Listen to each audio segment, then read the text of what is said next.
This podcast is brought to you by Penji.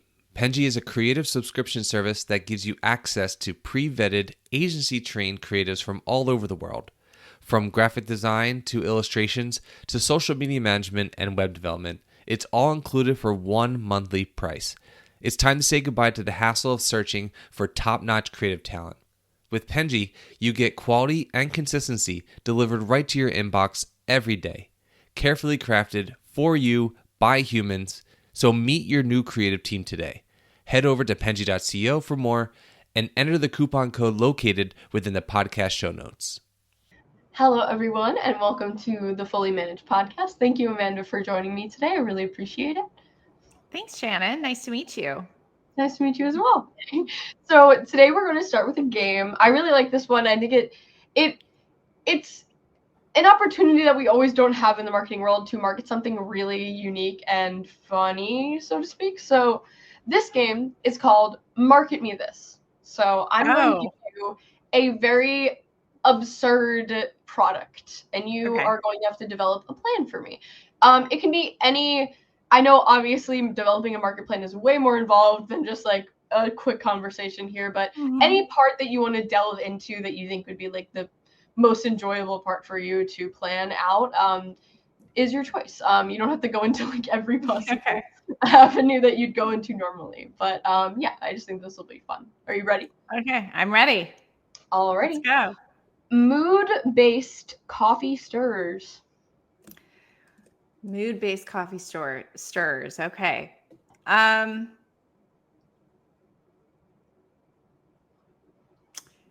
Yeah. So I think from a creative perspective, any time of day, kind of a campaign. So, because your mood shifts throughout the day. So I'm thinking about something that, like I would make it funny because it's kind of a funny product. And yeah, I would have like a morning mood and an afternoon mood and an evening mood. And, I think you could do some funny videos around that too. I think there would be a great advertising avenue for that. Yeah, exactly. Advertising, and also just I would have fun with it. I would make it funny. And I think, you could, for each mood, obviously you would have to pick a color, like the product would also be important here. And I would do video, like a lot of video for something like that. Just make people laugh and smile, and I would keep it light. Yeah, I think that's wonderful. I definitely think utilizing video is the way to go for this one, especially if it's color-based. I think that, that's what I assume, I guess, when I think of mood-based. This is something absurd that I came up with, but that's what I thought of. Yeah, I think that the first thought that I had was like, my mom knowing like I was thinking, oh, she's angry in the morning. We've started the morning angry. Yeah. So maybe so it's like a clue into like how so and so is feeling, so you know whether to approach them or not in the morning when they're drinking their coffee. Yeah, exactly. Like angry in the morning, stressed out or worried in the afternoon. And drink their coffee. Yeah, exactly. And then maybe add a little Baileys in the evening or something. Yeah, that's great. That'll definitely like heighten the mood. You're using your your pink coffee stirrer for times. Exactly. Well, thank you for participating in my little game segment. I think you did great. I think that was very fun. I love to test people on their marketing knowledge for the silliest of things. We don't always get to have the fun kind of marketing, so to speak. So, and it's fun for all of us, but in the very specific things that I'm throwing at you. But again, Amanda, thank you so much for joining me. I really appreciate it. I just wanted to start out by kind of talking about you, like your journey to where you are now, what you're doing currently, and kind of what you're looking for the future, and like maybe introducing yourself a little differently than I would. Yeah, sure. So I've been a marketer my entire career and was the head of marketing at a few different tech companies. The one that most people have heard of is MindBody. Mhm. And I was there for over 6 years. I led their growth from around 30 million to 250 million and grew the team from about 15 people to 80. And they IPO'd while I was there. So that was a really exciting part of my journey. After that, I helped another tech company grow 75% year over year. And then I started Rocket Fuel Labs actually with Michael Loeb, who runs Loeb.nyc out of New York. And he has incubated several unicorns. He's just a phenomenal entrepreneur, incredible mentor. And, we created Rocket Fuel Labs really with the vision of helping companies. Most of our clients are early stage because I started with the companies that are in his portfolio, but really any stage, providing that strategic support. There are so many agencies that are very tactically focused, like you can find a social media agency or an SEO agency or digital, or creative or brand, but there aren't that many that really understand the business and the unit economics of marketing and performance marketing and helping clients kind of put their plans together. Sometimes I'll ask a client, what's your goal? And they don't know. They need help figuring that out. So we're really like, I refer to us as kind of a CMO as a service because we provide that fractional CMO support. We do have an incredible team that can also execute on everything we recommend. So That's incredible. I think that yeah. the growth that you've been able to have for these multiple businesses is absolutely so admirable. I'm so curious as to like the key lessons that you've learned from specifically MindBody Growth's experience, and like maybe how you've applied it to your leadership now, because it's just something that's so cool to see, like a growth at that scale. Oh, I learned so many things at MindBody, but a few things that stand out are customer insight is the secret sauce to any campaign, especially when it comes to creative. It's real easy for companies and founders to think that they know what their customers want to hear and be very convicted about it and how, be very sure of themselves. But when you actually start talking to the customers, if you know the right questions to ask and see yourself through their eyes and realize, because you're, typically like you're one of many products or services that they use. You're not the only one. I mean, there are some companies that have a bigger role than others in their lives, but it's important to understand the role that your product or service plays in their journey and in their life, and to see yourself through their eyes. Because what you want to do with marketing is hold up a mirror.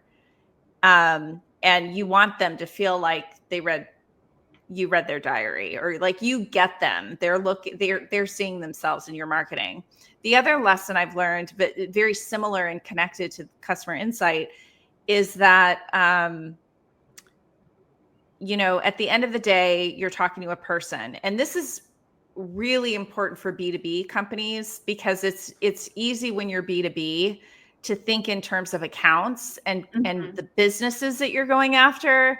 Like, I want to get Hershey's, or I want to get, HubSpot as a client, and just hyper focus on the company and not realize that at the end of the day, there is somebody working at that company and you got to grab them, get their attention, look them in the eye, and get them to talk to you. And that requires really a lot of understanding of human psychology, communication. How do we reach that person?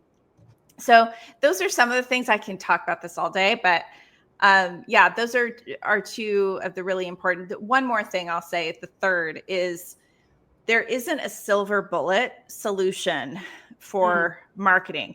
Unless you have a website that is just atrocious, then yes, if you redesign it, you're probably going to see a huge lift in results.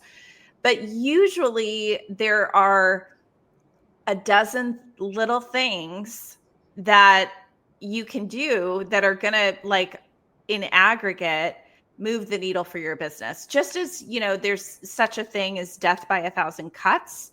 Mm-hmm. There is IPO is 1,000 little wins. And so it's really important to get very granular in the devil's in the details, so to speak, but to get granular in your projections, how you project what marketing is going to do, and digging into performance at a very high level of detail.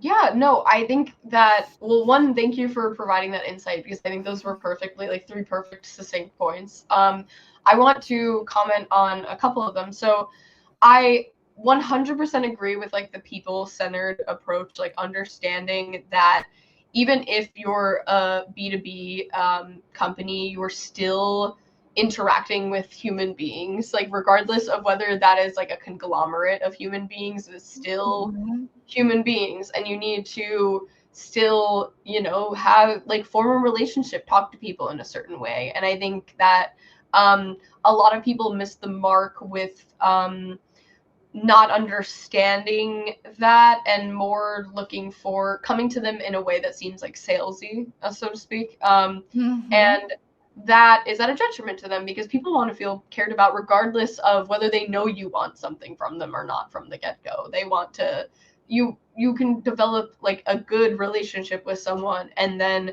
from doing that can create a better, or, like, more of a business relationship with them. But you can't just not factor in that part and come with them at, like, a very cold approach, because that's not going to work on 9 out of 10 people, maybe even 9.9 out of 10 people. That's right. And the impression you make, that relationship you build in the sales and marketing process, is giving them an idea of what it's going to be like having you in their daily lives. Yep. Because if you're selling software, especially, or technology, you probably are going to be in their life every day. And so even if you may be thinking, like, the price isn't that expensive, but it's not about the expense. It's about the interaction that they're having with your brand, and they need to feel confident that it's going to be a positive one. So yeah. And on top of that, what you said about being customer centered, I think, is almost a similar vice of the idea that I think that many founders or CEOs or whatever it may be that are really passionate about their company and what it does, especially if they've created it, is so difficult sometimes to get out of your own head of, like, this is perfect and this is everything that I want it to be, and not understand that customers don't always think that. Like, they have feedback, they have things that you can improve on, and it is so important and vital to listen to them in order to grow and make things better and keep them happy. And a lot of people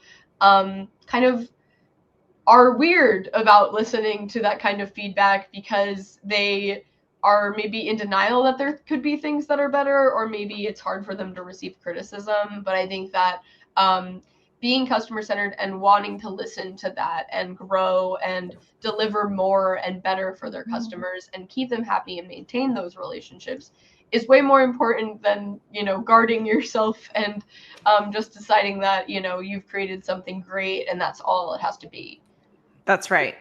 Yeah, 100%. Yeah. So I think that, sorry, I didn't mean to cut you off. No, I was just saying I agree. Yeah. Yeah. And I think that it's amazing that you're able to recognize these things, because I think as a marketer, if you're not able to understand, like, the human-centered approach, then you're kind of not ever going to be as successful as you could be, because that's what marketing is all about. It is psychology, is what you said. Yeah, absolutely. And creative is becoming more important again. Not that, in my opinion, it's always important, but I think that in the wild west of data, and the ability for a while there, marketers it was really easy to get in front of people who were having who are exactly the person you're going after, and maybe while they're having a moment where they would need your service. So with retargeting and cookies and the lack of permission, it was easier. And now these huge companies, Meta, Google, Google is sunsetting their cookies. It's going to get a lot tougher. The analogy that I use is like, if you're selling bottled water to someone who's running a marathon in the desert, all you have to do is get in front of that person and hold a sign that, like with a magic marker, I have bottled water. Like they'll buy it from you, you know? So it made it easier. And I do think that some companies got a little bit lazy with their creative because they didn't have to it didn't have to be that good because they were getting right in front of the person that needs what they're selling. But now that's not the case. So the pendulum is swinging back a little bit, understanding psychology, being a really good communicator, really understanding your target audience. Because now you're not in the desert with the guy running a marathon. You're, maybe at a festival and you have a crowd and some of them need water and some don't. And how do you get the attention of the people who do? And that requires better, more thoughtful, creative that is, again, holds up a mirror. Yeah, and definitely being like more innovative as well with like your approaches to what you're doing. Like experimenting more. And I think that that's getting more popular with all the noise that, people are doing more experimental things. It's like my favorite thing to see in marketing. Like I'll geek out over just seeing like a really cool campaign that I'm like, wow, like I don't even know how someone thought about this, but it's so successful. Those are also what I think people are very, even though marketing is always a gamble with something that is supposedly foolproof and you have all the research to back it, it might not work out. But for experimental things where things aren't necessarily proven to work, I think people are very wary of that. But I like to see more of that in, because that makes you stand out from all the noise. Right. Yep. Absolutely. So what inspired you to start Rocket Fuel Labs? I know that, a lot of people come from agency backgrounds and marketing backgrounds and start their own agency. But I'm always curious as to why, because like what started what was the inspiration? What was like I don't want to work for someone anymore. I want to do this myself. Well, I did start my career on the agency side. And I really, honestly, what inspired me to do it was just an opportunity to build a company from the ground up myself, to be an entrepreneur myself.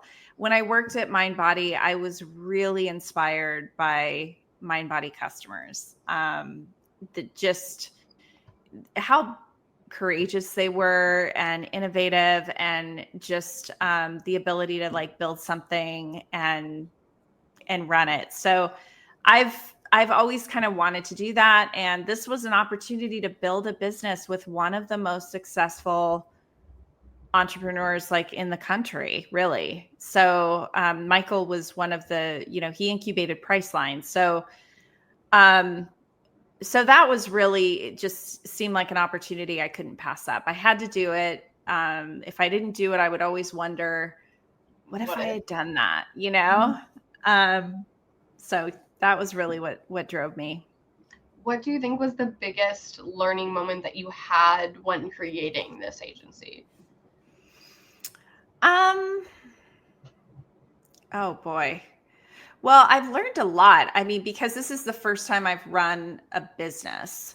So there's just so much to learn as it relates to putting a plan together that's not just a marketing plan where I have a marketing budget, marketing goals to hit, but really planning to hit revenue goals for the whole company. The other thing I learned how to do was sell. I was always like on the marketing side and thought of myself as not a salesperson. Like I cannot sell. And I have sold every deal, for Rocket Fuel. And I got really, really comfortable with it. And now I actually enjoy it. So those are the two things that kind of stand out to me the most, is like putting a plan together, managing a budget, getting to profitability, getting to positive EBITDA. Like, how do you do that? And I think it's made me even more empathetic and understanding with my clients, because most of my clients are founders and they're early stage. And so I can relate to them on a level of like, I'm just like you, like I'm a founder too. And I understand your challenges and your stresses and I want to help. So, yeah.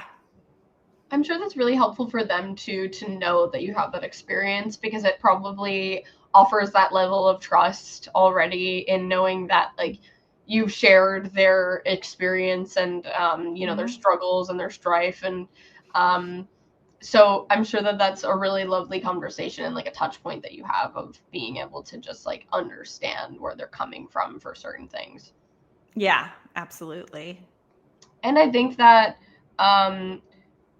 for learning sales from a marketing position, it's so interesting because it's almost like, yes, they work in tandem, but it's so funny that it's still like a whole different world of like understanding. But I think that it's really important to be able to learn multiple roles, especially when you're a founder, because you kind of are able to, once you get to that point where you're hiring for those positions or whatever it may be, you understand what it's like to be in those spaces, and it's something that's easier for you to like understand your employees and where they're at as well. So like having a would be wonderful. Yeah, absolutely. I mean, I know how to use QuickBooks. I know how to, I know I have a process for collections that I set up. I mean, there's accounting, like there's just so much I've learned. It's hard to even answer that question because I should write it all down because I've learned so much. So what is something that you learned that, or maybe like the biggest thing that you learned when learning sales that you wish you could go back and tell yourself when you started doing it? Oh boy, that's a really good question. I think the biggest thing I've learned that I always make sure I do now is you have to kind of create a little bit of fear of missing out, and you want to be persistent in following up without seeming desperate, you know? And so kind of walking that line and figuring out how to say, hey, just, want to check in, or do you still want to move forward, without sounding like, are you going to sign? Like, that was probably something that took me a minute to figure out. And then, making sure also that with all sales, it's expectation setting. So you also have to balance selling and getting them excited about what you can do for them. Which, we have, now that we're 5 years in, we've got case studies, like really, really strong case studies, and we've gotten really great results for dozens of companies. So that makes it a lot easier, because in the very beginning, I didn't really have that. But you want to balance that too with expectation setting and being completely upfront that, like, for example, if I'm working with a really, really early stage company that's never done any marketing before and has no brand awareness, and they don't even know if they have product market fit, to say, listen, they typically also have a really, really tight budget. And so making sure that they know, when can I expect to see results, and how long is it going to take for us to kind of test these different channels that we're testing for the first time. So I think I've, for the most part, figured out how to do that and make sure that I'm being very upfront with them and being a consultant, during that sales process. Like, at the end of the day, I really do want every founder to be successful, whether they hire us or not. And I have told companies, I don't think you should hire us right now. If I look at their business and their budget, and I'm like, I could take your money, but I don't think that this is what you should be doing. I think you should be focusing on the product and doing product-led growth, or whatever it is I think they should do. So, yeah. Yeah, it's really lovely to know that you care too, and like the ability to say no, I think, is really hard, especially for someone that's doing sales or like doing a lot of wearing many different hats in the beginning of founding as well, because it's, you know, having the incoming money is very helpful, and it's also difficult to say no sometimes because you know that that's something that's happening. But it's helpful to know your boundaries in the way that you're not only making sure that you're helping your client in a way that's actually effective for them and they're ready and right for your business, but also that you're helping yourself in the way that, like, you're not sacrificing what you're worth to help out someone just because, you know, it's hard to set those boundaries and that line for yourself. So it's great that you were able to learn that as well. Yeah. So something that I thought was really cool that I learned about you was you have an article called How to Grow in a Slowdown. And I thought that was really cool because I always think of COVID and how, like, a lot of businesses and agencies were struggling during that time. Can you kind of talk about that a little bit, like some insights of maintaining momentum during like economic downturns, especially everyone's really worried right now about that happening. And I think I wrote that a couple years ago. So I'm so sorry if like it's something that you kind of forgotten about. I saw it and I thought it was something that was really cool. It's just too bad that it's still relevant. I know. It's very sad, actually.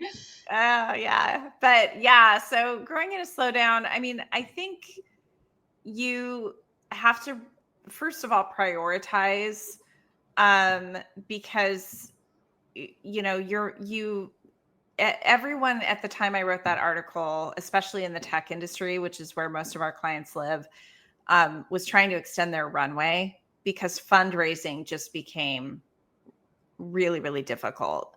And so when you're in that position, it's important that you're focusing your marketing dollars on what I would call like a spearfishing approach, as opposed to casting a wide net. So, you know, if you're an enterprise, if you're going after B2B enterprise, you're doing that anyway, but like, just, focusing your dollars and your time on the right channels and the right people. And the other thing I always say is, like, when you're in that position, focus on the bottom of the funnel. People tend to kind of flatten all marketing channels and think of them like as one thing, like Facebook, Meta, Google, and they think of them just different channels, but they're not just different channels. They're different parts of the buyer's journey and different parts of the funnel. So if you're advertising to someone on Facebook, they're not logging into Facebook to find an answer to their problem. Usually, sometimes they are, I guess, if they go to a Facebook group, but they're usually logging in to socialize. Yeah. And you're interrupting them and putting your brand in their face, which that's not a bad thing to do. Don't get me wrong. But like, that's a different part of the journey. That's awareness versus Google. When somebody's actually searching for you or searching for a solution to a problem, they're experiencing a pain point in that moment. And so being aware of that and making sure your ads reflect that is really important. But if you have limited money to spend, I always recommend going to the bottom of the funnel. And not just Google. Obviously, that's one example. There may be other ways, depending on your business, for you to find those people. But it's important to figure out and think about marketing as a strategy. How do we find people that are way, way, way more likely to be experiencing this problem or this pain point that we solve than everybody else, and get in front of them with our brand? So that's one that I do remember. And then I think also in a downturn, you know, look at you don't really have the ability to hire. And so outsourcing is helpful. But one of the things I, of course, recommended is get a fractional CMO, you know, get somebody who knows what they're doing, because if you just hire freelancers and consultants as a founder, but you yourself are not a marketer, how are you going to hold them accountable? How are you going to make sure that they're doing a good job or doing the right things? It's really easy to kind of just show data to a client and say, oh, look at all the impressions and the clicks, we got you. But like, how do you know that that's really driving any business? So, yeah, those are a couple of recommendations I believe I made in that article. Yeah, no, I resonate with both of those. One, the social media specifically, or like the different touch points.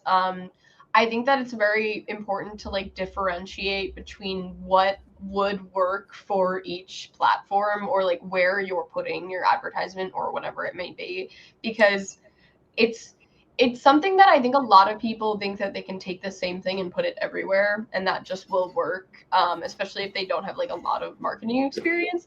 But I think that that's not super helpful all the time, because like you said, Facebook, like maybe that's not, maybe something that will work on Google won't work on Facebook because of the reason that someone is using that platform. Whereas, and it doesn't make sense to maybe do, my one of my founders has consistently found these ads where it's like really weird acoustic music behind like just a picture of someone advertising something. And he was saying, is this like a new trend? Like he keeps seeing them, and I thought they were very funny. And they were on Facebook, and I was like, I don't know if someone would click on this other than for the bizarre absurdity of it. Yeah. Because you're on Facebook, like you don't want to see ads in the first place. This is the most advertisement ad ever. Like it's so like in your face of like, this is clearly what it is. It doesn't trick you, so to speak, into like, interacting with it. And I think that's something that like a social platform kind of has to be, or something that's already on your front of mind. And so that's very difficult, and that's something that people really need to keep in mind, because it's not something that there's not like a one size fits all for every platform for an advertisement, unless your advertisement is just really good and you thought about all the platforms when creating it, I guess. But that's really important for targeting, because that's like your more of a spearheaded approach, so to speak, that you said. I think that is how you do that, in the way of like you're considering your audience when you're putting those out there. Mm-hmm. Yeah, absolutely. Yeah, and even for the outsourcing as well. I think that exactly what you mentioned about like maybe a fractional CMO as well, or outsourcing or whatever it may be. I think that there's people that you can utilize, or like partners even that you can utilize, that are doing that work for you, that you can directly interact with and have like, and be able to like manipulate, not in the bad manipulation way, but in like just being able to like understand what they're doing and not just provide numbers. And I think that that's something that's really helpful sometimes, instead of like a freelancing approach where maybe you don't have as much control. And so I completely agree with that, and the idea that like, you can always outsource freelancers, but sometimes that's like something that is more unexpected, depending on the process that you go through to vet people, and if you have the time for that, which many people that are stressed for money at the time do not have time for that. Yeah, it's a really good point. But we're already a little over time, so I'm going to end here. Okay. But I think that this was really wonderful. I really appreciate all the insight that you had. I love talking about this article because I really found it very interesting. So I appreciate you sharing your insights about it, even though it was 2 years ago. No worries. That still has something that's happening. Yeah, no, it's been a pleasure, Shannon. Thank you so much for having me on your show, and it was great to meet you.